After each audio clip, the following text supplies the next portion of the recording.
आपण पाहत आहात प्रेस मीडिया न्यूज. टेंभुर्णीतील मुखबधीर निवासी शाळेत आणखीन एक बोगस शिक्षक, वयोमर्यादा व रोस्टर डावळून लाखोंचा शासकीय निधी अपहाराचा गंभीर आरोप.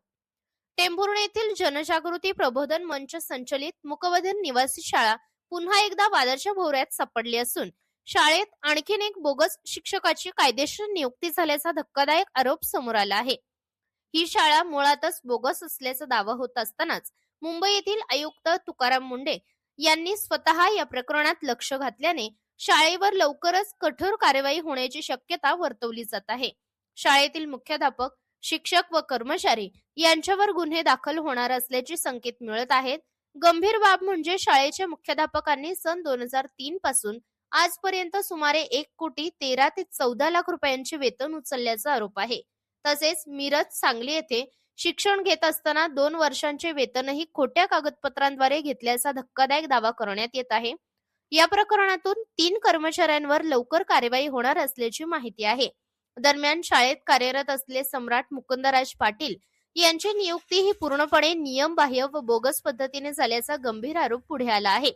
प्रादेशिक उपायुक्त समाज कल्याण पुणे विभाग यांनी 2 जुलै 2019 रोजी नियुक्ती आदेश दिला असला तरी नियुक्ती करताना वयोमर्यादा व रोस्टर दोन्हीही डावलण्यात आल्याचे स्पष्ट होत आहे. जन्मतारीख 20 एप्रिल 1977, नियुक्ती लागू दिनांक 1 जून 2018, खुल्या प्रवर्गाची कमाल वयोमर्यादा 38 वर्षे, नियुक्तीवेळी प्रत्यक्ष वय 41 वर्षे 1 महिना 11 दिवस असे असतानाही नियुक्ती देण्यात आल्याने नियमांची थेट पायमल्ली झाल्याचा आरोप करण्यात येत आहे. शाळेत आधीच असलेल्या 3 शिक्षकांपैकी 2 शिक्षक खुल्या प्रवर्गातील असताना पुन्हा खुल्या प्रवर्गातील शिक्षकाची नियुक्ती करण्यात आली. परिणामी सध्या शाळेत 4 पैकी 3 शिक्षक खुल्या प्रवर्गातील असल्याची गंभीर स्थिती निर्माण झाली आहे. या बेकायदेशीर नियुक्तीमुळे शासनाच्या लाखो रुपयांच्या वेतन निधीचा अपहार झाल्याचा आरोप असून प्रभारी मुख्याध्यापिका व संबंधित अधिकाऱ्यांनी संगनमताने शासनाची फसवणूक केल्याचा संशय व्यक्त करण्यात येत आहे. सम्राट पाटील यांची बेकायदेशीर नियुक्ती तात्काळ रद्द करावी, आतापर्यंत दिलेले संपूर्ण वेतन वसूल करावे, संबंधित मुख्याध्यापिका, शिक्षक, कर्मचारी व अधिकाऱ्यांवर फौजदारी गुन्हे दाखल करावेत.